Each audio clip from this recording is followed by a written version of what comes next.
بسم اللہ الرحمن الرحیم۔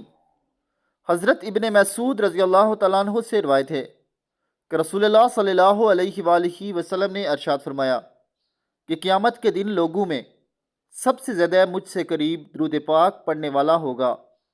اس سے زیادہ کیا نعمت مثال محبت ہوگی، بے مثال اعزاز اور عجیب انعام و کرام، جس کو نہ کان نے سنا ہوگا اور نہ آنکھ نے دیکھا ہوگا۔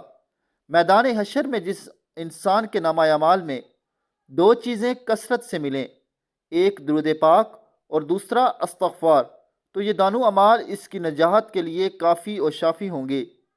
کثرت سے درود پاک پڑھنے سے زندگی میں نبی اکرم اور رسول محترم صلی اللہ علیہ وآلہ وسلم کی تائید اور توجہ شامل حاصل ہو جاتی ہے۔ اس لیے درود پاک پڑھنے والے کا ہر کام آسانی کے ساتھ ہوتا چلا جاتا ہے اور زندگی کے تمام راستے صاف اور روشن اور ہموار ہوتے چلے جاتے ہیں۔